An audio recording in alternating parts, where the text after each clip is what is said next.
Bien, entonces como les decía, chicos, esa imagen es la más conocida, la toma de la Bastilla, primer acto violento, con muertos y toda la cosa.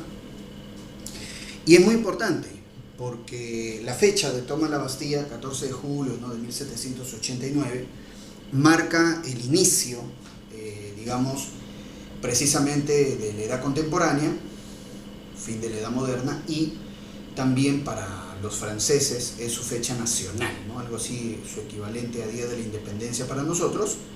28 de julio para el Perú, para los franceses es este 14 de julio la toma de la Bastilla. Muy bien, ¿por qué la Revolución Francesa fue tan violenta, ¿no? Eso es lo que vamos a ir viendo poco a poco. Muy bien. ¿Cómo podemos definir la Revolución Francesa? Un proceso político, obviamente, donde la burguesía toma el poder en Francia, donde la burguesía toma el control del Estado. Recordemos que burguesía es, pues, eran los comerciantes, banqueros, artesanos de Francia, ¿no?, lo que algunos de repente por ahí llamaríamos clase media, bueno, en fin, pero en esa época se le llamaba, pues, burguesía. Sí, muy bien. Y justamente la burguesía, con la Revolución Francesa, logra llegar al poder desplazando a lo que se conoce como antiguo régimen. El antiguo régimen era, pues, el absolutismo, ¿no?, del rey, en este caso Luis XVI, ¿no? El absolutismo significa que el rey tenía todo el poder, ¿verdad? No lo compartía, el rey tenía todo el poder. Una economía mercantilista, en donde el Estado tenía una fuerte presencia en la economía, sin libertad económica ni nada. Y también privilegios señoriales que venían de la época feudal. Entonces todo eso configuraba el antiguo régimen. También una sociedad dividida por estamentos, o sea, en grupos, prácticamente en grupos cerrados. No había igualdad ante la ley para nada, había un trato diferenciado, ¿no?, porque ahí lo vamos a ir viendo: aristocracia, clero, nobleza. Todo eso configuraba el antiguo régimen, y todo eso va a ser cuestionado durante la Revolución Francesa.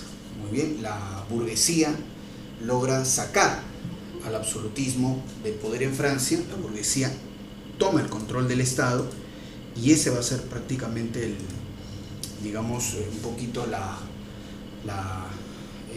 ruta, ¿no?, o lo que ocurre durante la Revolución Francesa. Muy bien, entonces acá vemos a Francia. Casi todos los países de Europa eran gobernados por reyes. Muy bien, todos los países eran absolutistas, casi todos, menos el Reino Unido. El Reino Unido ya tenía una monarquía constitucional, ¿no?, pero el resto eran monarquías absolutistas. Muy bien, justamente vemos por acá. Muy bien, aquí nos hablan justamente del ancien régimen, o sea, el antiguo régimen, ya te he dicho, absolutismo, mercantilismo, muy bien, sociedad estamental, privilegios señoriales, muy bien, de origen feudal. Justamente, ¿no?, acá está el pueblo, que vendría a ser el tercer estado, que eran los comerciantes, banqueros, artesanos, campesinos, ¿no? Obviamente la burguesía era la gente adinerada, comerciantes, banqueros, artesanos, ellos eran los burgueses. Más abajo tengo los jornaleros y los campesinos, no privilegiados. Lo curioso es que el pueblo, muy bien, que de repente no tenía tanta riqueza, era la que más impuesto pagaba. En el caso, por ejemplo, de los campesinos, pagaban casi el 60% de sus ingresos mensuales en impuestos. Como dice acá, el 90% de la población lo formaba el pueblo, tercer estado llano. De ahí tenemos el clero, muy bien, ahí está el clero, y luego la nobleza. Clero, que es el segundo estado, cardenales, obispos, curas, muy bien, y la nobleza, que es el primer estado, duques, condes, caballeros, hidalgos. Lo curioso es que tanto el clero como la nobleza eran grupos privilegiados, no pagaban impuestos, imagínate, y tenían muchas riquezas, eran dueños de tierras, eran dueños de talleres, y no pagaban impuestos, muy bien, y conformaban solamente el 10% de la población en Francia. Entonces, la sociedad francesa estaba ordenada de esta manera: Nobleza, primer estado, clero, segundo estado, y el pueblo, tercer estado llano. Así es, ¿no? Y vuelvo a repetirte, la nobleza y el clero, que solamente era el 10% de la población, tenían muchas riquezas y no pagaban impuestos. Y el pueblo, tercer estado, que era el 90% de la población, pagaban impuestos y a veces en exceso. Perfecto. Y encima de todo estaba el rey, ¿no? Un rey absolutista, en este caso Luis XVI. De ahí vamos a hablar de Luis XVI y por qué no tuvo la capacidad de maniobrar o encauzar la revolución.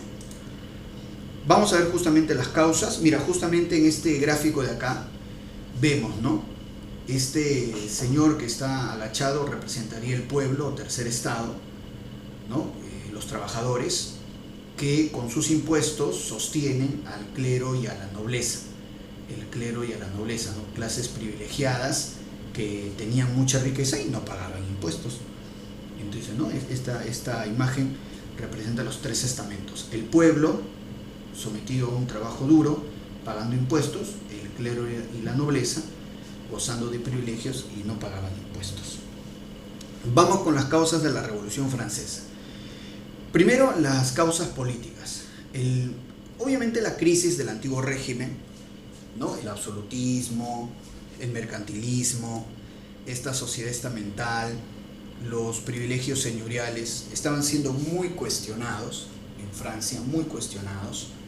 Entonces, una crisis del antiguo régimen. El mal gobierno de Luis XVI. Este personaje que ves acá, este gordito, él es Luis XVI Borbón. Muy bien, Luis XVI Borbón. Ya está. Pero ¿qué pasa con este rey? Mira, era un rey muy distraído, Luis XVI. Era un rey, en verdad, incapaz. ¿Ya? No tenía ni el carácter ni la inteligencia para poder enfrentar un reto como era el de la Revolución Francesa. ¿Ya? Era un rey muy deficiente. Con decirte que Luis XVI, él prefería estar chancando ollas, estar chancando fierro, en serio, él prefería hacer eso antes de realmente gobernar. ¿Ya? Entonces, sí, era un rey muy mediocre, muy incapaz. Ya está. Sí, definitivamente. Y para mala suerte de él, su esposa, la reina María Antonieta, que la vemos acá, muy guapa ella. María Antonieta era una mujer muy frívola. ¿En qué sentido? Lo que pasa es que la población de Francia en esos años la estaba pasando muy mal. Había crisis económica, incluso había malas cosechas, hambruna. Y María Antonieta, como todas las reinas de Europa de esa época, le gustaba mucho la fiesta, ¿no? Los lujos. El Palacio de Versalles, donde vivía esta pareja real, era un palacio enorme, muy bonito, ¿no? Hasta ahora es una construcción muy visitada, ¿no? Versalles estaba fuera de París. Versalles estaba fuera de París precisamente para no molestar a los reyes. Porque, claro, si el Palacio de Versalles hubiera estado dentro de París, de una u otra manera la población hubiese interactuado con los reyes, pero la idea era que los reyes están un poco alejados de París, por eso Versalles estaba a las afueras de París. Y María Antonieta le gustaban las fiestas, los lujos, pero lo que ella no se dio cuenta es que la población de Francia estaba pasando mucha hambre, había escasez. Incluso se dice que algunos sectores populares incluso comían carne de rata, ¿no? En serio, se decía, porque no había comida. Entonces se le atribuye a María Antonieta una frase que parece que no lo dijo, pero muchos dicen que es como si lo hubiera dicho. Cuando María Antonieta dice, no, a falta de pan, buenas son las tortas, ¿no? A falta de pan, buenas son las tortas. Claro, o sea, si se tratara solo de escoger, ya, pues yo no quiero pan, me como una tortita.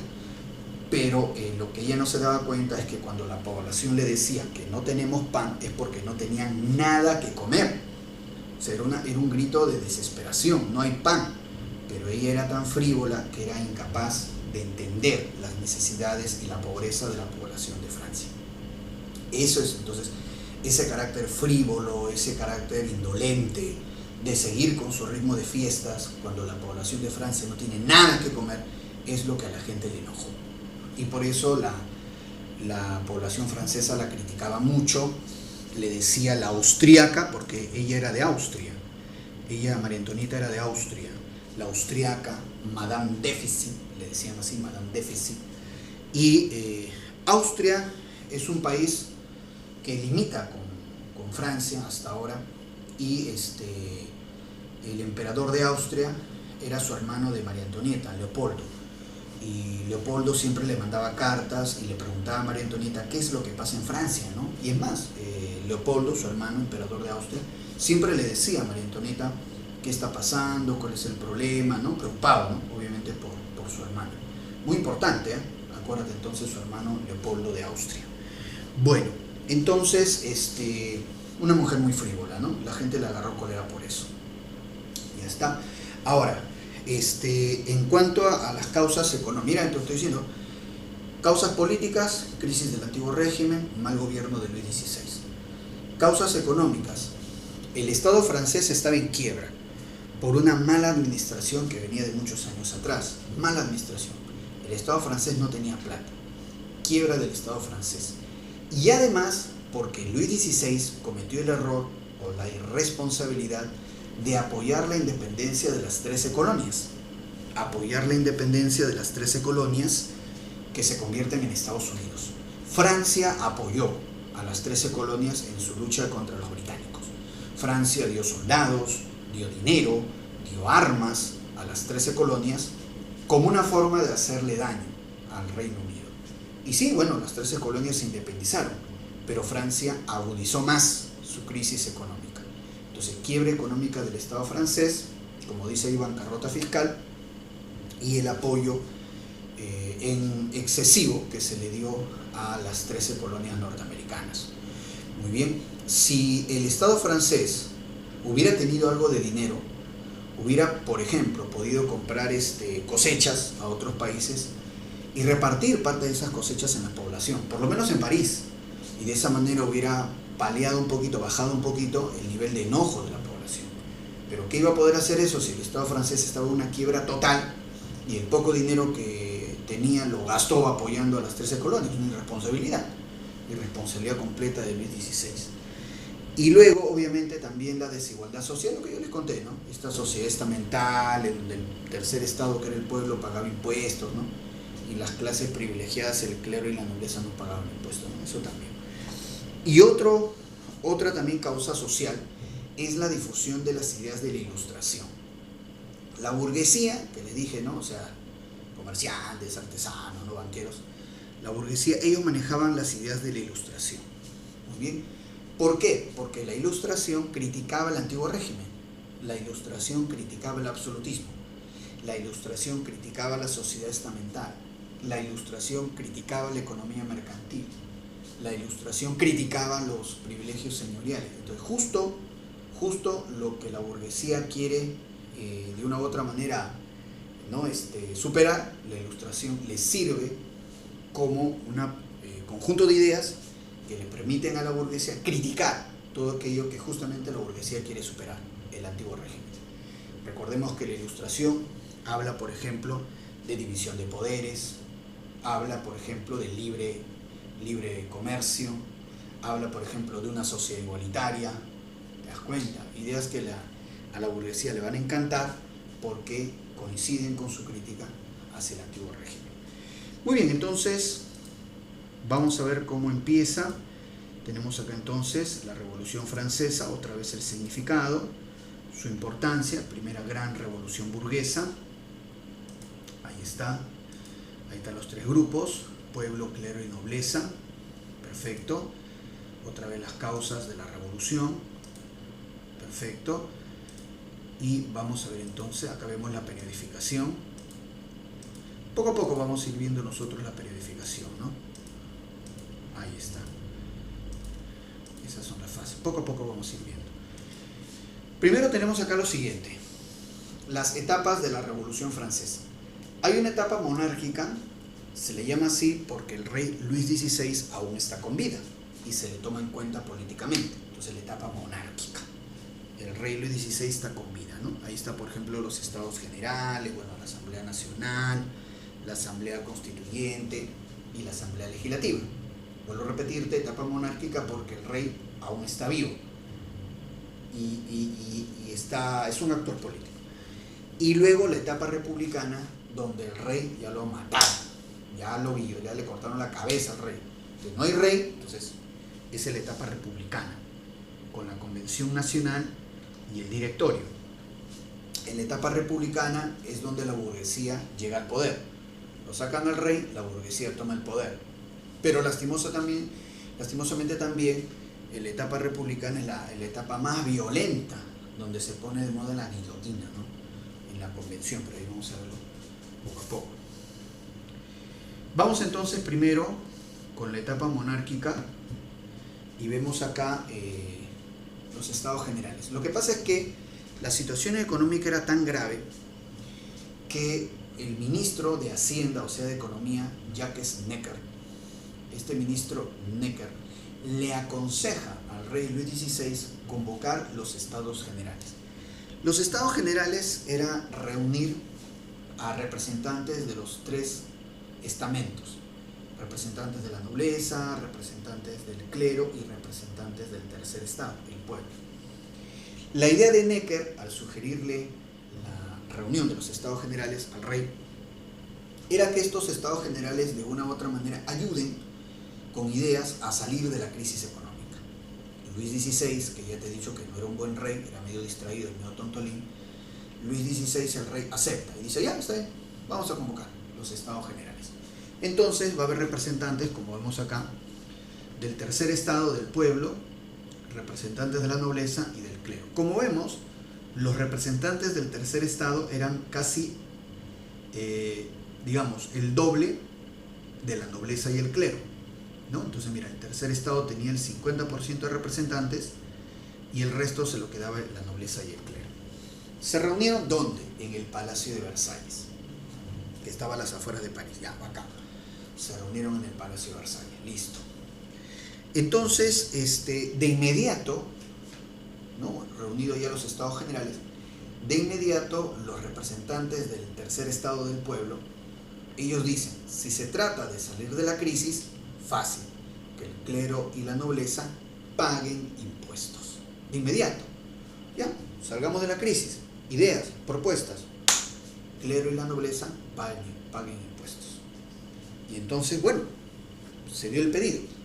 Ahora, ¿cómo votar ese pedido? Entonces ahí viene el famoso problema del voto. El clero y la nobleza hablaban de un voto por estamento. Son 3 estamentos, son 3 votos. Clero y nobleza serían 2 votos, que obviamente ellos van a oponerse, y no porque no quieren pagar impuestos. Entonces, el clero y la nobleza hablaba voto por estamento. Los integrantes del tercer estado del pueblo decían, no, que sea voto por representante. Entonces estamos viendo que el 50% de los estados generales eran representantes del tercer estado y el otro 50% entre clero y nobleza. Pero había muchos clérigos que simpatizaban con el pueblo e incluso algunos nobles también. Entonces, si era voto por representante, el tercer estado iba a ganar. Por eso los representantes del tercer estado pedían voto por representante, voto por cabeza. Mientras que la gente del clero y la nobleza decía, no, voto por estamento, listo. Comienza la discusión. No se pudo resolver.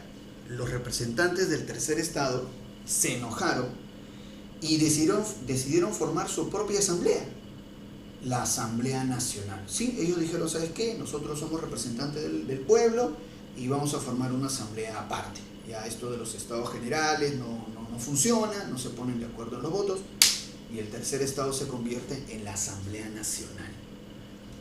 Muy bien, ahí tenemos los estados generales, muy bien, reunidos en uno de los palacios, uno de los salones, ¿no? El Palacio de Versalles. Se dio el problema del voto, como te digo, ¿no? ¿Por qué el problema del voto? Porque al toque salió el pedido de que el clero y la nobleza paguen impuestos. Muy bien, clero y nobleza querían voto por estamento y los representantes del tercer estado decían voto por cabeza. Ahí está la Asamblea Nacional. El tercer estado se convierte en la Asamblea Nacional. Muy bien. En un primer momento, el rey se enoja y la primera idea del rey era prácticamente botarlos del Palacio de Versalles, en un primer momento. Y ante esa situación, los integrantes de la Asamblea Nacional, temiendo que los iban a votar, hacen un juramento. Se reúnen ahí en el salón donde estaban y hacen el famoso juramento del Salón de la Pelota, conocido como Jeu de Paume. Profe, ¿por qué el juramento del Salón de la Pelota? Porque justo los representantes del tercer estado, que ahora eran la Asamblea Nacional, estaban en un salón en Versalles donde se jugaba un juego parecido al tenis, una vaina así. Le decían el Salón de la Pelota. Entonces ahí los representantes de la Asamblea Nacional hacen el juramento del Salón de la Pelota, el Jeu de Paume.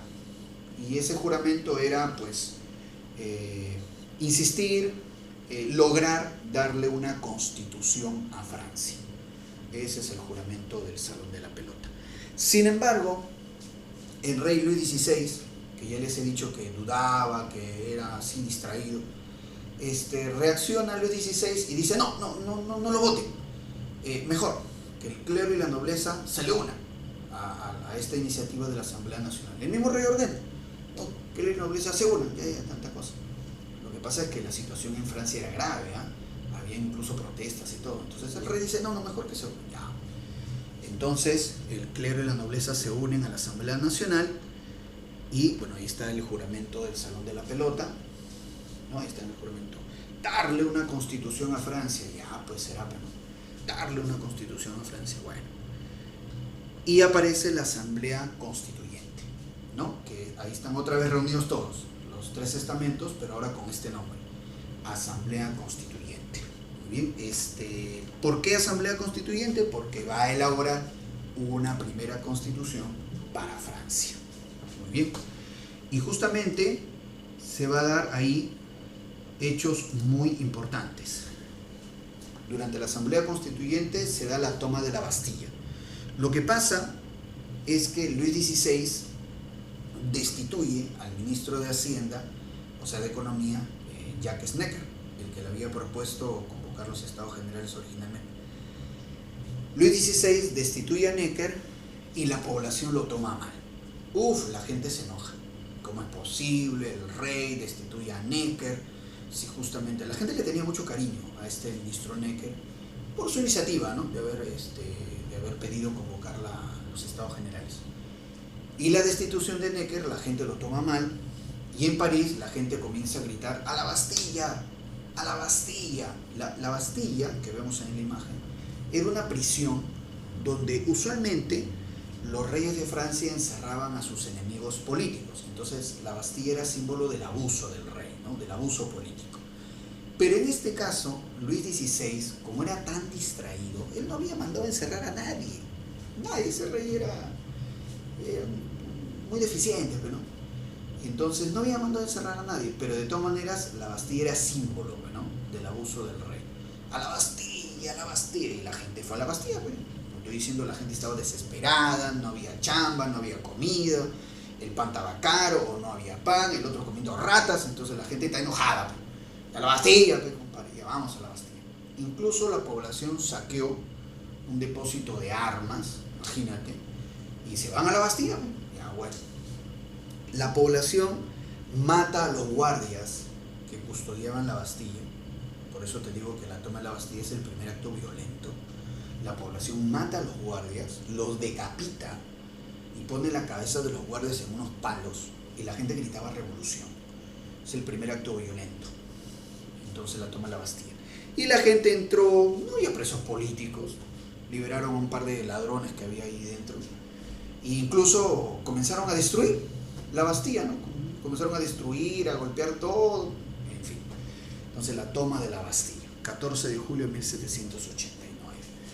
Luego de la toma de la Bastilla, se forma justamente la población, ¿no? Que había ido a tomar a la Bastilla, formó la Guardia Nacional, o Guardia Revolucionaria, la Guardia Nacional. Y en un primer momento la población sintió un poco de temor, la población temió de que el rey mandara al ejército, ¿no? A castigar a la gente que había tomado la Bastilla, el gran miedo. Pero no, el rey que iba a hacer eso, el rey estaba en otra.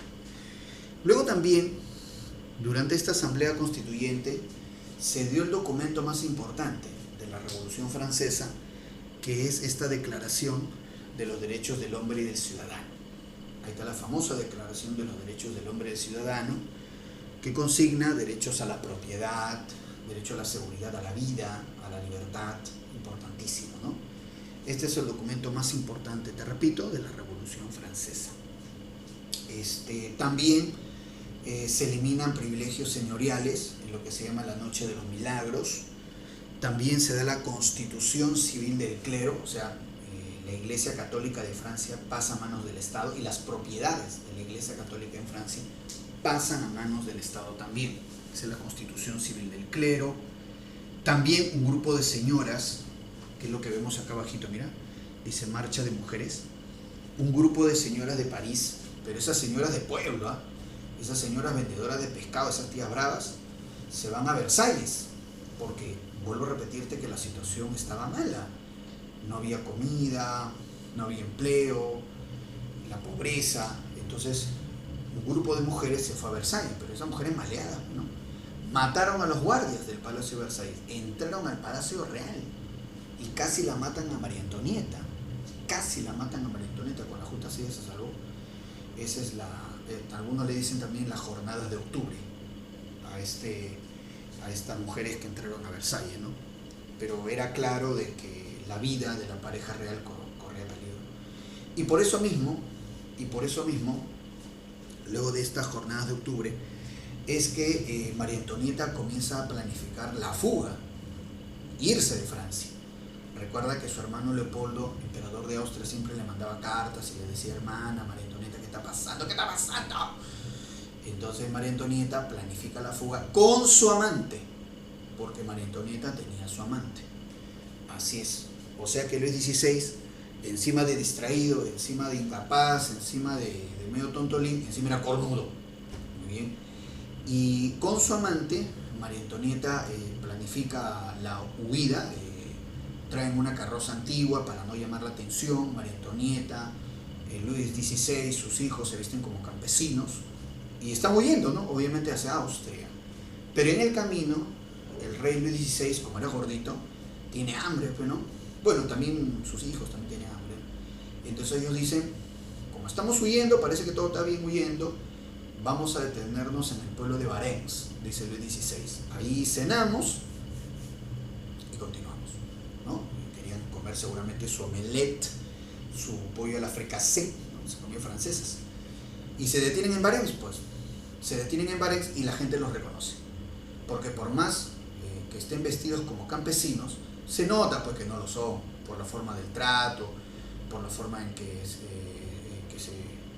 digamos, ellos, la forma en que tratan a las personas, no son campesinos y la gente los reconoce. Oh, Luis XVI, María Antonieta, ¿qué? ¿Están huyendo?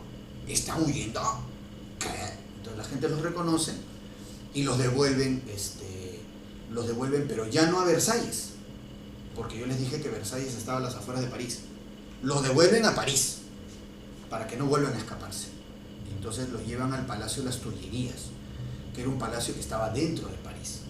Pero justamente yo les había mencionado que los reyes de Francia vivían en Versalles justamente para no estar en París. Pero ahora, fracasado su intento de huida en Varennes, a la pareja real, a Luis XVI y María Antonieta, los llevan al mismísimo París, al Palacio de las Tullerías. Y ahí va a ser peor, porque en verdad la población, que seguía padeciendo hambre y crisis económica, la población varias veces va a entrar al Palacio de las Tullerías e incluso le van a faltar el respeto a Luis XVI y a María Antonieta. Peor todavía la situación para esa pareja real. Muy bien, pero también avanzamos por acá. La Constitución Civil del Clero, que les dije que los bienes de la Iglesia Católica pasan a manos del Estado francés. Muy bien. La huida de Luis XVI, y que fueron detenidos en Varennes. Así es. Muy bien. Tenemos acá. Y se dio la Constitución, ¿no? Esta Asamblea Constituyente elabora la primera Constitución de Francia, la de 1791. Esta primera Constitución de Francia establece una monarquía constitucional, parecida a la que había en el Reino Unido, y a la Asamblea Constituyente pasa a llamársele Asamblea Legislativa. De repente por ahí alguien dirá, profe, esta es la primera constitución que toma en cuenta, ¿no? Ideas de la Ilustración. No. Recuerda que esta constitución de Francia, la primera, 1791, pero recuerda que las 13 colonias convertidas en Estados Unidos tuvieron una constitución en 1787, 14 años antes. Y en esa constitución, la primera y única que ha tenido Estados Unidos, esa es la primera constitución que toma en cuenta ideas de la Ilustración. Igualdad ante la ley, división de poderes, soberanía popular, ya. Eso se habló por primera vez en la Constitución de los Estados Unidos, 1787. Que en parte por eso no la cambian, porque la primera constitución inspirada en ideales de la Ilustración. Esta vendría a ser la segunda, ¿no? La primera de Francia, eso sí. Entonces la Asamblea Constituyente se convierte en Asamblea Legislativa, pero aún se le toma en cuenta al rey, una monarquía constitucional. Vemos acá en la imagen como este revolucionario con su gorro frigio, este gorrito que se va para un lado, este gorrito se llama gorro frigio, símbolo también de la Revolución Francesa. Fraternité, égalité, muy bien, o sea, ¿no? Fraternidad, libertad, igualdad, ¿no? Liberté, fraternité, égalité, ¿no? Libertad, fraternidad, igualdad, eso significa. Aquí en el chat, muy bien, Lili me dice, profe, no murió en ese momento, pero después fue condenada a la guillotina. Claro, es cierto, seguramente Lili se refiere a la jornada de octubre, que les conté que la señora, pero eran señoras maleadas, ¿ah? O sea, esas señoras tipo la parada, así, la cachina, ellas fueron las que se meten a Versalles, mataron a los guardias, todo, y casi la matan a María Antonieta. Claro, posteriormente va a ser guillotinada María Antonieta, tiene razón Lili. Alessandro dice, profe, con su amante, qué escándalo. Sí, pues María Antonieta tenía a su amante, ¿no? Y su amante le ayudó a escapar. Su amante le ayudó a escapar. Y si no fuera porque se tuvieron a comer en Barents, pues Luis XVI y sus hijos eran dragones, ¿no? Si hubieran padecido un poco de hambre, hubieran llegado a Austria y se hubieran salvado. Se detienen en Barents y ya, se le pasa por dragones. Lili también me dice, profe, la abolición de la monarquía absoluta y la proclamación de la república. Bien, con esta constitución de 1791, claro, ya no es una monarquía absoluta, es una monarquía constitucional. Todavía no es república, Lili. Estamos todavía en la monarquía constitucional, todavía no es república. Bien, y la frase, fraternité, égalité y liberté, no sé, libertad, fraternidad, igualdad, ¿no? La frase de la Revolución Francesa. Bien, dejamos la Asamblea Constituyente porque pasa a llamarse, según la Constitución, Asamblea Legislativa. En esta Asamblea Legislativa es donde aparecen esos términos de derecha e izquierda. Porque como te das cuenta, este es el sitio de la Asamblea Legislativa, habían bancas a la derecha y izquierda de ese salón. A la derecha estaban los que defendían la monarquía, que eran los feuillants o fuldenses, ¿no? Se les traduce como fuldenses. Ellos defendían la monarquía, ¿no? Digamos que eran conservadores, ¿no? La derecha siempre se le atribuye un carácter conservador. No siempre, pero en la mayoría de casos. Estaban también los girondinos. Los girondinos eran revolucionarios moderados, los girondinos. Muy bien, así es, ellos estaban a la derecha. A la izquierda estaban los radicales. A la izquierda le decían la montaña. Estaban los radicales. Los jacobinos, que eran revolucionarios, pero radicales ¿en qué sentido? Que los jacobinos querían la violencia. O sea, para los jacobinos era, normal utilizar la violencia. Entonces, por eso radicales, ¿no? Ahí entre los jacobinos estaba, pues, Robespierre, estaba Jean-Paul Marat. Ese Jean-Paul Marat era un loco, ¿ah? Jean-Paul Marat tenía un diario, El Amigo del Pueblo. Acá abajito está este señor, es Jean-Paul Marat. Era un loco, ¿ah? Él tenía su diario El Amigo del Pueblo y siempre él manejaba un discurso de odio hacia los aristócratas, hacia la monarquía. Y tal era su odio en su diario El Amigo del Pueblo que incluso llegó a incitar matanzas. Pero después una señorita, Carlota Corday, lo termina matando a Marat. Porque tú no puedes vivir toda la vida vendiendo odio porque el odio lastimosamente engendra más odio, ¿verdad? Por eso Jesús decía a los cristianos, cuando a ti te peguen, tú mejor da la otra mejilla, porque si a ti te odian y tú respondes con odio, eso va a ser un círculo vicioso, nefasto, de odios, que solamente va a traer dolor. Marat incentivaba el odio con su diario El Amigo del Pueblo, un odio, y él fue víctima al final. Y bien hecho, porque se lo merecía. Carlota Corday, una de las hijas de los aristócratas que mueren por culpa de Marat, es quien lo asesina a Marat. Lastimosamente así es, pues, ¿no? Vendes odio, como dice la frase, ¿no? Siembra vientos, cosecha tempestades. Muy bien. Así es. Lili me escribe, la Asamblea Legislativa en Francia y en el Perú es el Congreso. Sí, claro, sí, está bien la comparación, Lili, porque según la Constitución de Francia de 1791, el Parlamento se llamaba así, ¿no? La Asamblea Legislativa. Entonces, ha quedado en claro, a la derecha, los fuldenses, defensores de la monarquía, los girondinos, revolucionarios moderados, y a la izquierda, los radicales, los jacobinos, con Robespierre, con Jean-Paul Marat, y también los cordeleros. Los cordeleros también era otro grupo radical, dirigido por Georges Danton, este señor de acá. Georges Danton era considerado el mejor orador de la Revolución Francesa, el mejor orador. Dice que cuando hablaba Danton, te convencía, tío. Un florazo. Y era feo, ¿eh? Feo era Danton. Sí, de niño había padecido viruela, toda su carita había quedado llena de huecos. Incluso a Danton le decían, sus amigos le decían, Danton, tu fealdad no tiene límites. Así le decían en su cara, sus amigos, pero no. Tu fealdad no tiene límites. Le decían, ¿qué horror, qué es eso? Que era bien feito, pero lo que tenía de feo, lo tenía de flor. Era el mejor orador de la Revolución Francesa, Danton. Y Danton era el líder de los cordeleros. Alessandro me dice, profe, como Alan García. Bueno, no sé si... Yo creo que Danton era más feo que Alan García. Sobrado, creo que Danton era más feo que Alan García. Y Danton era el líder de los cordeleros. Y en medio, en el centro, la gente que no asumía una postura, entonces no le decían la llanura a los del centro. No se sabe qué son, pues. ¿Qué cosa eres? ¿Derecha, izquierda? ¿Qué cosa eres tú? Entonces, ¿no? La llanura, le decían, el pantano, un sitio que no se sabe qué es y apesta, ¿no? Una cosa así, ¿no? Entonces, la llanura. Muy bien, vamos a ver entonces. Pero ¿qué pasa en la Asamblea Legislativa? Viene la guerra con Austria y Prusia.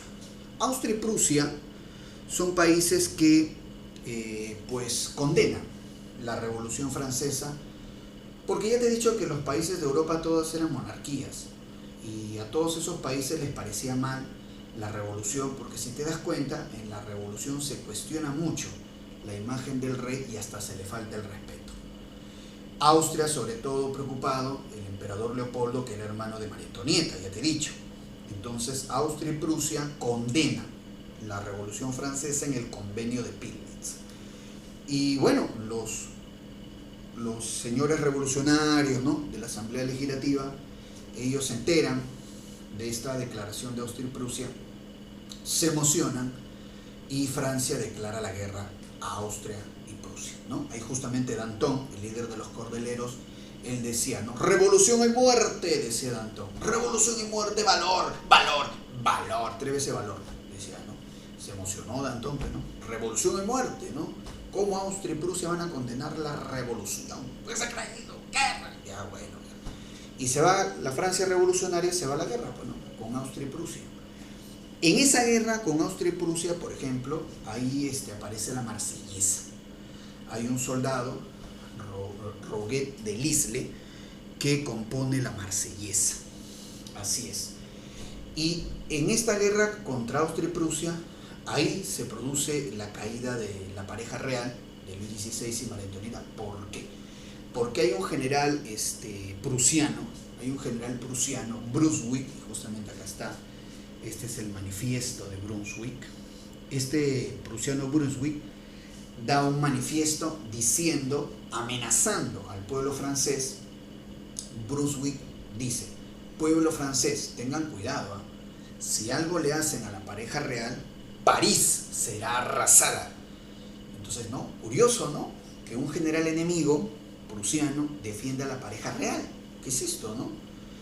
Más o menos para que se entienda, ¿no? Es como si estuviéramos en guerra con Chile y un general chileno diga, oye, peruanos, no le hagan nada a su presidente, o si no Lima será arrasada. Entonces de inmediato uno dice, un momento, ¿por qué el enemigo saca cara por el rey? A menos que el rey esté colaborando con el enemigo. Oye, ¿contra quién estamos peleando? Contra Austria y Prusia. ¿Y la reina de dónde es? De Austria. Ajá. La pareja real está colaborando con los invasores. Y entonces la población entra al Palacio de las Tullerías. De hecho que la pareja real está en París. Y ya era como la segunda vez que entraban, ¿eh? Porque ya te he dicho que ya no había respeto, no había nada. Entonces el segundo asalto a las Tullerías. Y sí era cierto. Encuentran cartas de María Antonieta, de Luis XVI. Cartas enviadas a Austria y a Prusia, sobre todo a Austria, ¿no? Entonces, de inmediato, ¿no? ¿Cómo la pareja real va a colaborar con los que están invadiendo la patria? ¿Cómo la pareja real va a colaborar con los que están agrediendo a Francia? El que colabora con un agresor a su patria es traidor. ¿Y cuál es la pena para el traidor a la patria? A ver, díganme ustedes, chicos. ¿Cuál es la pena para un traidor a la patria? Claro, ahí está Alessandro, con la guillotina, que le corte la cabeza. Exactamente. La condena a traición a la patria es la muerte. Y ahí es donde los condenan a morir a Luis XVI y a María Antonieta. Están colaborando con el enemigo, están colaborando con Austria y Prusia, traidores a la patria, siendo todavía los reyes, que deberían defender a Francia con mayor razón, colaborando con el enemigo, con el que agrede a Francia. No, pues, guillotina para ellos. Y entonces ahí mueren Luis XVI y María Antonieta, se acaba la etapa monárquica, se acaba la Asamblea Legislativa y pasamos a la República, porque una vez que cae la pareja real se establece la República, ¿no? Y lo primero que van a hacer es cortarle la cabeza a Luis XVI y a María Antonieta. Mira, acá está arribita, este es el soldado Rouget de Lisle, que compone la Marsellesa, ahí está. Bien, vamos a ver acá. Esta es una burla. Este es Luis XVI. Le han puesto un gorro frigio, que te digo, este es el gorro frigio, este es el gorrito que se va a un lado, símbolo de la Revolución Francesa. Muy bien, entonces, ahí está, otro dato más. La destitución de Luis XVI, por supuesto, por colaborar con Austria y Prusia. Matanzas de septiembre. La matanza de septiembre es cuando la población masacra a un grupo de aristócratas por culpa de Jean-Paul Marat. Jean-Paul Marat, el famoso que tenía su diario El Amigo del Pueblo, incita a la gente a matar a los aristócratas en la matanza de septiembre. La batalla de Valmy es un triunfo de Francia frente a Austria y Prusia, fin de la etapa monárquica, ¿no? Bueno, esto es lo que hemos visto: estados generales, problema del voto, la Asamblea Nacional, juramento del Salón de la Pelota, de una constitución a Francia, Asamblea Constituyente, toma de la Bastilla, Declaración de los Derechos del Hombre y del Ciudadano, primera Constitución de Francia, ¿no? Asamblea Legislativa, asalto a las Tullerías, batalla de Valmy, ¿no? Segundo asalto a las Tullerías, ¿no? Y caída de Luis XVI. Esto es lo que hemos visto hasta ahorita, ¿no? Ahí está, este es como un resumen, mira bien. Esto es como un resumen. Perfecto. ¿Ya? Recuerden que el PPT está en la plataforma. Recuerden que este PPT está en la plataforma, chicos, ¿ya? Aquí lo pueden revisar ahí. Muy bien. Lili me dice, profe, fueron condenados por traición a la patria y conspiración. Lógico, por apoyar a Austria y Prusia. Vamos con las preguntitas, chicos. Mira, acá nos han puesto preguntitas. ¿Ya? Y de ahí continuamos, obviamente, con la decapitación de Luis XVI y la etapa republicana. A ver, chicos, vamos a poner acá las claves. Mira de lo que hemos hecho. A ver, muchachones. A ver, vamos a ver. Vamos a ver. Entonces, pregunta 1. A ver, vamos a ver qué ponemos en la pregunta 1. A ver.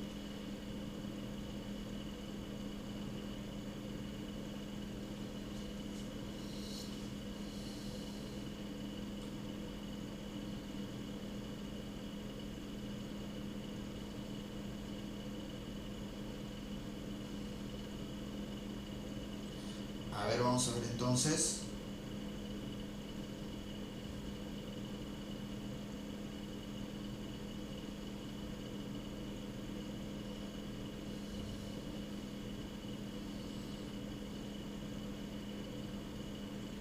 A ver. Dice la pregunta 1. La Revolución Francesa significó la cancelación del antiguo régimen. ¿Cuál era la característica política principal de este periodo? ¿Cuál era la característica política? Claro, muy bien. Muy bien, excelente. Porque el antiguo régimen, claro, el absolutismo, el mercantilismo, sociedad estamental, privilegios señoriales, todo eso, ¿no? A nivel político, el absolutismo, excelente. Lo voy a colocar acá la clave en el chat. 1 besito, ¿ya? 1 beso. Siguiente, a ver. Dice, pregunta 2. El objetivo de los Estados Generales, al ser convocado al inicio de la Revolución Francesa, fue: ¿para qué Luis XVI convocó los Estados Generales? La reunión de los tres grupos o los tres estamentos. ¿Para qué? ¿Recuerdas? Ahí la respuesta es: Luis XVI los convoca por pedido del ministro de Hacienda, del ministro de Economía Necker, y los convoca para solucionar la crisis económica. 2 casas. 2 casitas. Muy bien, ahí lo había respondido Alessandro. 2 casitas. Vamos con la pregunta 3. La causa principal para el estallido de la Revolución Francesa fue, muy bien, claro, la crisis del antiguo régimen. Sí, la crisis del antiguo régimen, el mal gobierno de Luis XVI. La letra B. La letra B. Muy bien. La quiebra del Estado francés, malas cosechas también, 2 años de malas cosechas, no había comida. 3 besitos. Muy bien, bueno, por acá entonces, 3 besitos. Vamos con la pregunta 4. Dice, la causa ideológica de la Revolución Francesa. Sí, verdad. Tienen toda la razón. La Ilustración. Porque de la Ilustración es donde la burguesía saca las ideas para cuestionar el antiguo régimen, ¿no? La Ilustración da la idea de la división de poderes, del libre mercado, de una sociedad igualitaria, entre otros, ¿no? Justo lo que la burguesía necesitaba para cuestionar y sacar del poder al absolutismo. 4 deditos. 4 deditos. Que las ideas de la Ilustración son bonitas, que le servían a la burguesía para llegar al poder, eso es lo mejor. 4 deditos. Vamos con la 5. Ante el inminente avance del movimiento campesino, luego de la toma de la Bastilla, la burguesía organizó la Guardia Nacional. Sí, claro, la gente revolucionaria organiza la Guardia Nacional. ¿Quién dirigió esta guardia? Un militar francés que justamente en nombre de Francia había apoyado a las 13 colonias en su lucha por su independencia. El Marqués de Lafayette. Marie-Joseph, Marqués de Lafayette. 5 casas. 5 casitas. Muy bien, entonces 5 casitas. Vamos con la 6. Dice, con la primera Carta Magna, o sea, la primera Constitución francesa, la de 1791, quedó establecido, según la Constitución de 1791, Francia ya no era una monarquía absolutista, ya no, porque va a tener una constitución. ¿Qué tipo de monarquía entonces va a ser? Muy bien. Una monarquía, ¿qué tipo constitucional? Claro, una monarquía constitucional, ¿no? Como ya lo era el Reino Unido. Exacto, 6 agüita. Todavía se le tomó en cuenta al rey, pero sometido a una constitución. 6 agüita. Siguiente, 7, dice, en la Revolución Francesa, durante el periodo denominado Asamblea Legislativa, mientras que los republicanos exigían la eliminación del poder real, los fuldenses, mira, los fuldenses era lo que se les llamaba ahí la derecha, conservadores, y los fuldenses eran monárquicos, ¿no? Los fuldenses defendían la monarquía. Claro que sí. Entonces 7 agüita. 7 agüita. Defendían el absolutismo y los poderes de Luis XVI. 7 agüita. Vamos con la 8. Dice, monarca francés ejecutado durante la Revolución Francesa, que tenía como esposa María Antonieta. Bien. Luis, no, recuerda, el de la Revolución Luis Francesa, XVI. Luis XVI, Luis XVI. Luis XIV era su tatarabuelo. 8 casa, 8 casa, Luis XVI. Luis XVI, ¿no? Él también estaba aprendiendo a ser rey. ¿Y qué pasó? Lo mataron.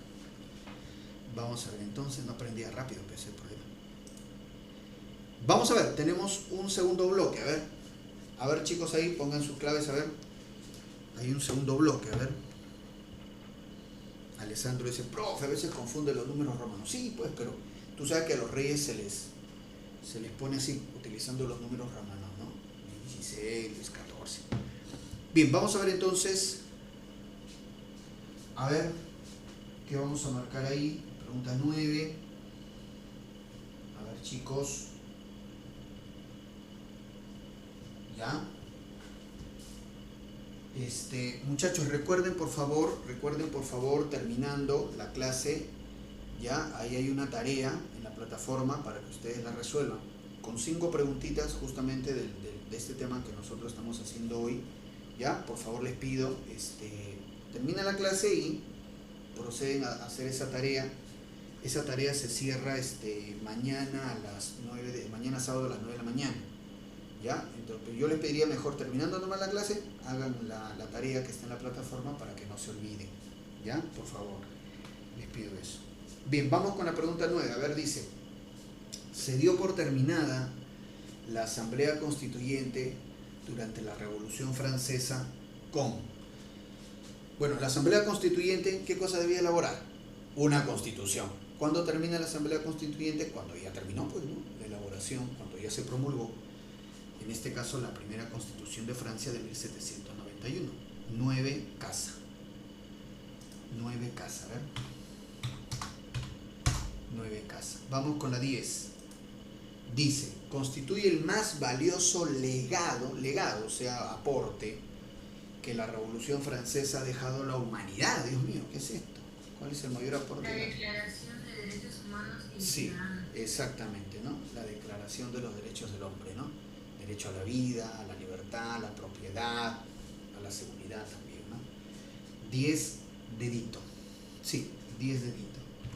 Entonces, vamos con la 11. Dice, personaje que presidió la Asamblea Nacional cuando se realizó la histórica sesión del juramento del juego de la pelota. Bueno, ahí la respuesta es dedo. Bailey. Jean-Sylvain Bailey. 11 dedito. 11 dedito. Muy bien, ahí está listo. Vamos con la número 12. La principal razón que motivó la formación de la Asamblea Nacional fue, recuerda que la Asamblea Nacional fueron los representantes del tercer estado, ¿no? O estado llano. Ellos dicen, no, ya estos estados generales no pasa nada, formemos nuestra Asamblea Nacional. ¿Pero por qué? ¿Por qué ellos se van? Porque qué problemas se había dado ahí en los estados generales. El problema de los votos. El problema del voto, ¿no? Cómo votar esa propuesta de que el clero y la nobleza debían pagar impuestos. Voto por estamento o voto por representante. Bueno, no se pusieron de acuerdo. El tercer estado dijo, me convierto en la Asamblea Nacional y punto. Entonces 12 agüita. 12 agüita. Vamos con la pregunta 13. Dice, se denomina monárquica a la primera etapa de la Revolución Francesa debido a... Ahí en la 13, a ver, ¿qué podemos marcar? Se llama monárquica debido a... Y la respuesta. Claro, ¿no? Porque aún se gobierna considerando la autoridad real. 13 casa. 13 casa. Claro, aún está vivo el rey, ¿no? Todavía no lo decapitan.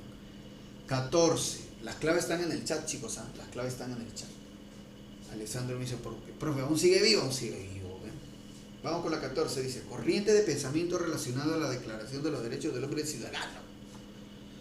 ¿Qué corriente de pensamiento será esa? ¿Qué corriente de pensamiento utilizaban la burguesía para justificar sus cuestionamientos al antiguo régimen? Profesor, disculpe, ¿podría repetir otra vez la pregunta? La 14. Sí, dice, por favor. corriente de pensamiento relacionado a la Declaración de los Derechos del Hombre y del Ciudadano. Muy bien, o sea, la corriente de pensamiento que la burguesía utilizaba para cuestionar. La Ilustración. Claro, muy bien. La Ilustración, definitivamente. 14 dedos. 14 dedos. Vamos con la 15. Dice: en el contexto de la Revolución Francesa se proclamó la Declaración de los Derechos del Hombre y del Ciudadano. Según este documento, son derechos naturales e imprescindibles del hombre. Ajá. A ver qué vamos a marcar en la 15. Muy bien. ¿Qué vamos a marcar en la 15? Ahí la clave en la 15 es casa, la libertad, la propiedad, la seguridad y la resistencia a la opresión. 15 casa. Ya vamos a poner acá. 15 casa. Vamos con la 16. Dice: ministro, yo diría incluso ministro de Hacienda, o sea, de Economía, que aconseja al rey Luis XVI convocar los estados generales. Al mismo ministro de Hacienda que cuando Luis XVI destituye, la gente se le viene encima y se da la toma de la Bastilla. ¿Qué clave será la 16? Alessandro me dice: profe, casa, profesor. Y tiene toda la razón. Jacques Necker, 16 casa. Muy bien. 16 casa. Ministro Necker. La gente lo quería. La gente le agarró camote a Jacques Necker. Bien, vamos a ver entonces, continuemos. Vamos ahora con la Convención Nacional. Cuando obviamente acusan a Luis XVI de traición a la patria, lo destituyen, ya pues entonces ya se acaba la etapa monárquica, y bueno, lo primero establecen la Primera República Francesa, ya no hay rey, ¿no? Ya no hay rey, la monarquía ya cayó. Traición de Luis XVI apoyando a Austria y Prusia contra Francia, traición, listo, cayó el rey, se acabó la monarquía y establecen la Primera República Francesa. A continuación, la Asamblea se convierte en la Convención Nacional. Ahí está la Convención Nacional. Había 3 instancias en la Convención. La que nos interesa es el Comité de Salvación Pública, que era algo así como el Poder Ejecutivo. Comité de Salvación Pública. En un primer momento, quien va a dirigir la Convención Nacional, es decir, el Comité de Salvación Pública, eran los girondinos, los revolucionarios moderados. Pero luego toman el poder los jacobinos, que eran los revolucionarios radicales, con Robespierre, con Jean-Paul Marat, que aún no lo habían matado, Saint-Just y toda esa gente brava. Muy bien, y ahí es donde se desata la era del terror, porque esa gente lo único que sabía era odiar, eran unos resentidos, odiaban y ellos eran partícipes de la violencia, y eran tan violentos que al final los terminaron matando a ellos, porque ya les he dicho, el que cultiva odio, siembra odio. La frase: siembras tempestades, ¿no? Siembras vientos, perdón, cosechas tempestades. Así es que, cuidado con esa gente, ¿eh? Con ellos no hay futuro, ¿eh? Vamos a ver acá. La convención, ahí está. Muy bien. Se instala el mismo día de la victoria de Valmy, ¿no? La victoria sobre Austria y Prusia. Al inicio estaban los girondinos, luego llegan los jacobinos. Muy bien. Dice por acá, establece el sufragio universal, declara la Primera República Francesa, es la etapa más oscura de la revolución. Claro, lógico, ¿no? La guillotina, este señor, él es Robespierre, el incorruptible, esos que se alucinan, que luchan contra la corrupción, esos son los peores, ¿eh? Ellos generalmente son fanáticos. Entonces, el incorruptible, ¿no? Ahí está la Asamblea Constituyente, bueno, la convención era una especie de asamblea constituyente, pero bueno, más se le llama la convención. El Comité de Salvación Pública era el poder ejecutivo. Así es. Muy bien. Y bueno, Robespierre, por ejemplo, establece el calendario revolucionario, ¿no? Le cambian de nombre a los meses. Por ejemplo, acá el vendimiario era pues básicamente septiembre. Luego, por ejemplo, el brumario era básicamente noviembre, mes de la niebla. Muy bien. El termidor era el mes de julio, que era el mes de mayor calor. La era del terror. Muy bien. Acá están los líderes. Acá está Robespierre, el incorruptible, líder de los jacobinos, asesino, maldito, y por eso lo terminaron matando. Danton, por ejemplo, Danton era revolucionario, yo les he dicho, Danton, gran orador, líder de los cordeleros. Robespierre lo mandó matar a Danton. Robespierre lo mandó matar a Danton. Ambos eran revolucionarios, pero Robespierre era loco, ¿no? Desmoulins lideró la toma de la Bastilla, Robespierre también lo mandó a matar. Jean-Paul Marat, el que editaba el periódico ese, El Amigo del Pueblo, Carlota Corday, que fue una hija de aristócrata, va y lo mata a Marat. Entonces, vuelvo a repetirte, el que siembra odio cosecha odio. Ahí está. Ejecución de Luis XVI. Se pone de moda la guillotina, que era una cuchilla que se ponía como a cerca de 5 metros de alto. La cuchilla caía en diagonal, era tal la fuerza en que caía la guillotina que te cortaba de inmediato el cuello. Tan rápido era el corte de cuello de la guillotina que se decía que tu cerebro no llegaba a procesar ni siquiera el dolor. Por eso se decía que la guillotina era una muerte humanitaria, porque no sentías dolor. Te cortaba tan rápido el cuello que casi morías de forma instantánea y no sentías dolor. Muy bien, ahora vemos en la Plaza de la Revolución se había formado, ¿no?, una especie ahí de plataforma, ahí ejecutaban públicamente. Por ejemplo, a Luis XVI lo llevaron a la Plaza de la Revolución, así se llamaba. La plaza estaba llenecita de gente. Trajeron al rey Luis XVI en una jaula, como si fuera un animal. La gente se burlaba, incluso le arrojaba cosas. Lo subieron a la plataforma para ser ejecutado Luis XVI. El verdugo se llamaba Sansón.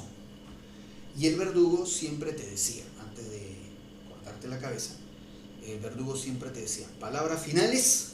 Entonces, por ejemplo, había gente que lloraba, había gente que decía, no quiero morir, no quiero morir. Había gente que gritaba, había gente que insultaba.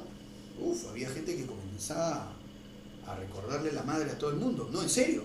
Y entonces cuando si se ponían groseros, en la parte baja de la plataforma habían niños con tambores. Entonces cuando el que iban a guillotinar se ponía malcriado, los niñitos de abajo comenzaban a tocar el tambor, para que no se escuche las malcriadeces, ¿no? Y habían otros que daban un pequeño discurso. En el caso del rey, por ejemplo, Luis XVI, Sansón el verdugo le dice, no, su majestad, palabras finales. Y el rey le dijo, mira, haz tu trabajo. Así nomás le dijo. Se lo miró al verdugo, a Sansón, y le dijo, mira, haz tu trabajo.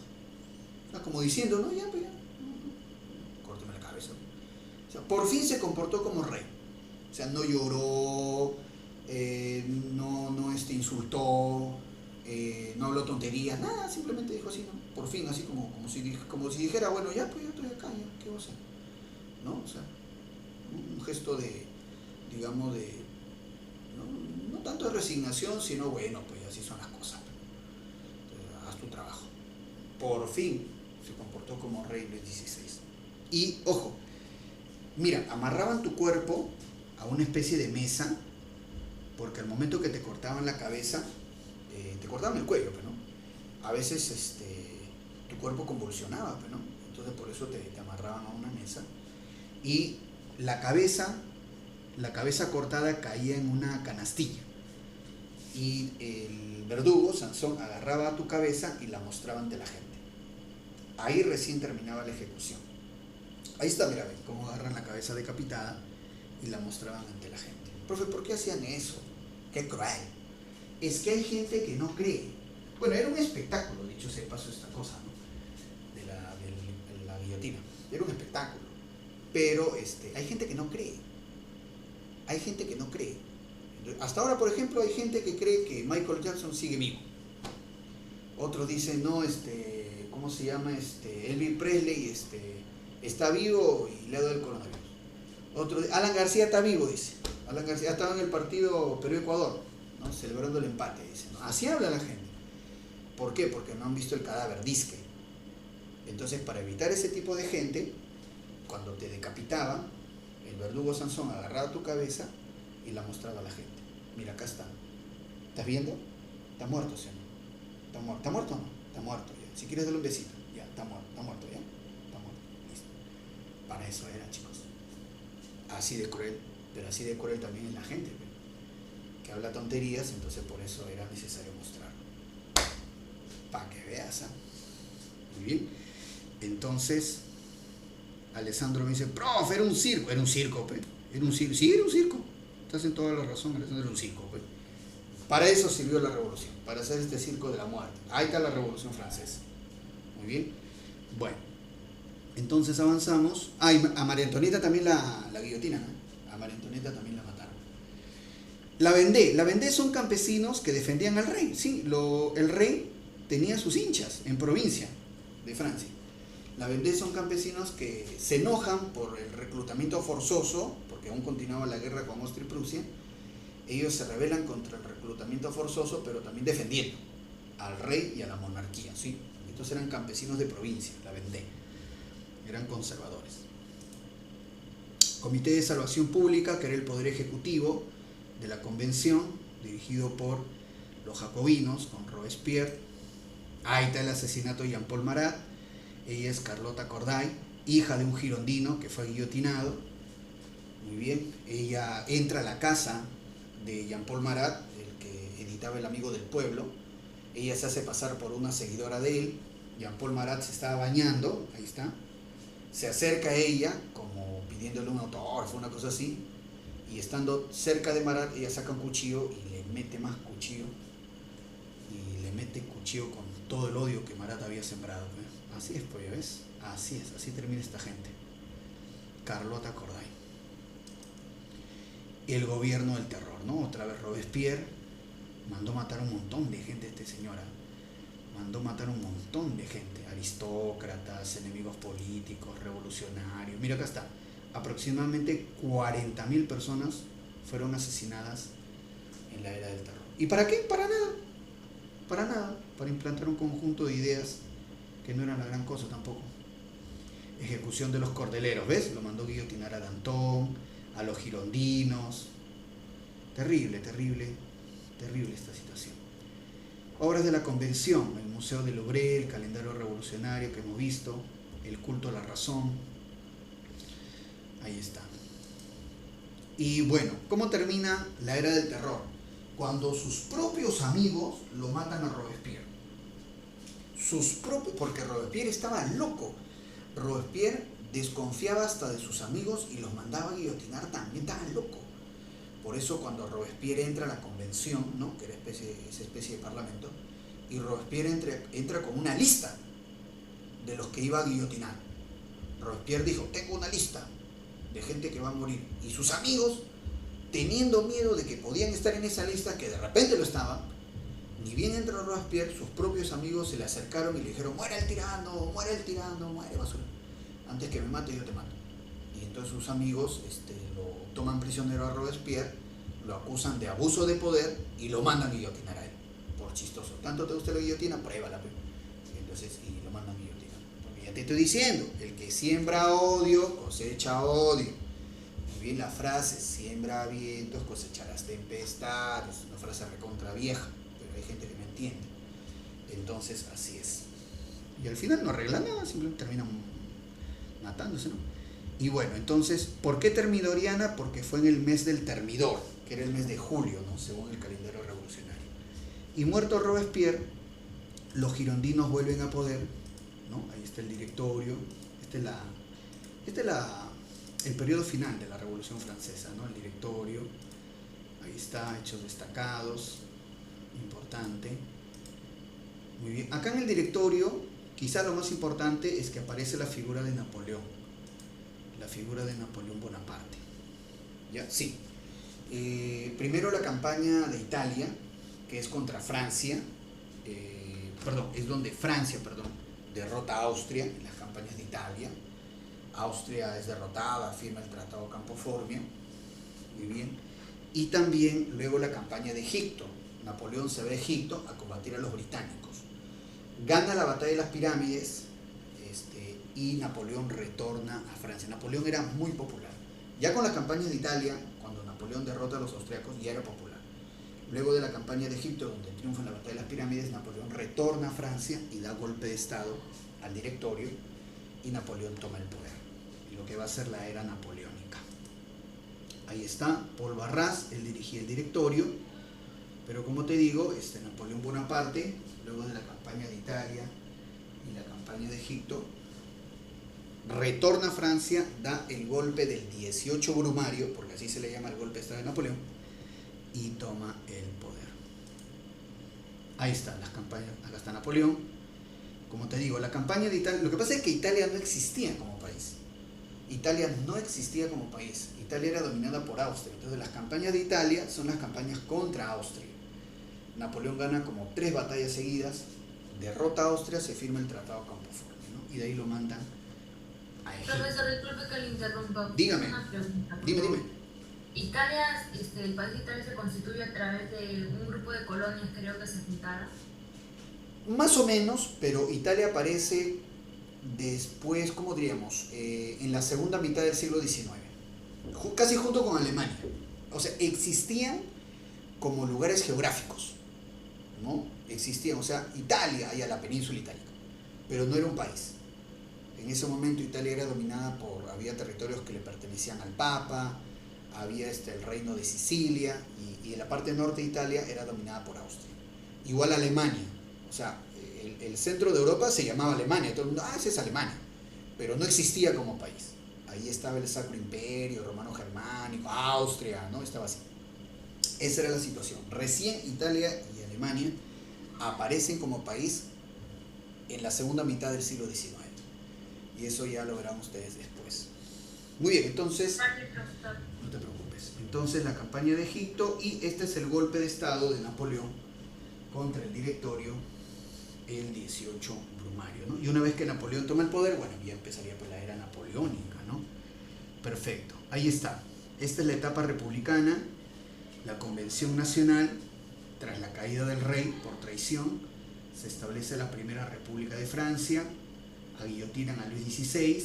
Sí, se forma la primera coalición contra Francia. O sea, cuando los revolucionarios aguillotinan a Luis XVI, varios países de Europa forman una coalición contra Francia, porque ya te he dicho que los países de Europa eran monárquicos y les parecía ya un exceso que los franceses ejecuten a su propio rey. Entonces forman la primera coalición contra Francia, liderada por el Reino Unido.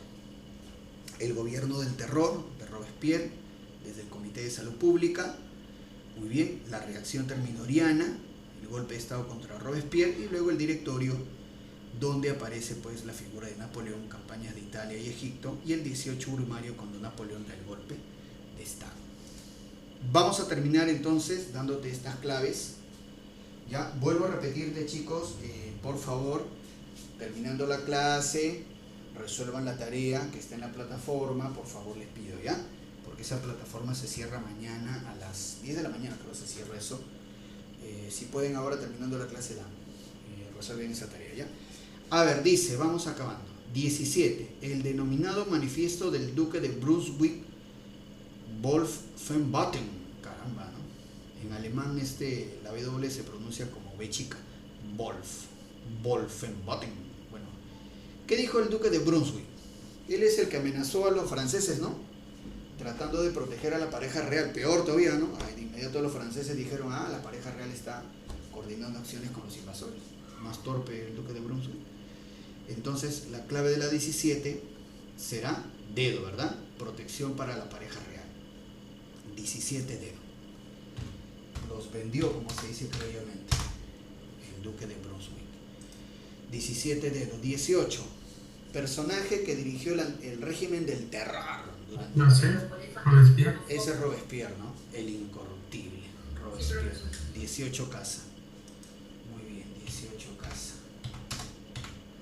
Excelente. Vamos con la 19. Dice, periodo de la Revolución Francesa en que la burguesía alcanza el poder. ¿Cuándo la burguesía alcanza el poder? Cuando ya lo sacan al rey, ¿no? O sea, termina la etapa monárquica, entra la etapa republicana, la convención. Ahí es donde la burguesía ya tiene control absoluto del Estado francés. La convención. Los jacobinos, que representan la pequeña burguesía. 19 casa. La convención. 19 casa. La burguesía. Claro que sí, ¿no? Entonces los jacobinos, que representan la pequeña burguesía. 20. Club político que representó los intereses justamente de la pequeña burguesía, justamente. Los jacobinos. 20 dedos. 20 dedos. Y los girondinos era la alta burguesía, pues, ¿no? 20 dedos. Muy bien, vamos con la 21. Dice, los campesinos rebeldes de la Vendée durante el periodo de la Convención Nacional protestaron contra... Ellos eran promonárquicos, ¿ah? Eran campesinos de provincia. La profe.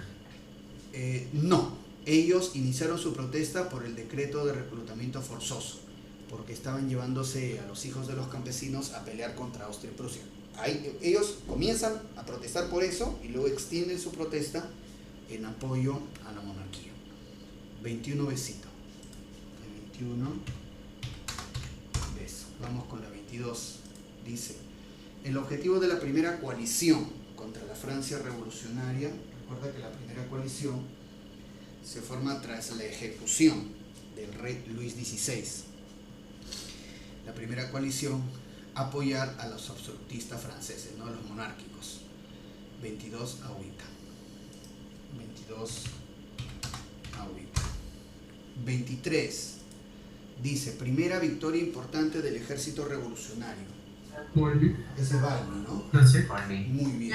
profesor. Muy bien. 23 casa, Valmy. 23 casa. Y 24. Dice la 24. Aconteció durante el desarrollo del periodo llamado el Directorio de la Revolución Francesa. Muy bien, bueno, básicamente, ¿no? Ahí aparece Napoleón Bonaparte, la campaña de Italia, Napoleón derrota a los austriacos y se firma el Tratado de Campo Formio. Tratado de Campo Formio, muy bien, entonces 24 dedo. 24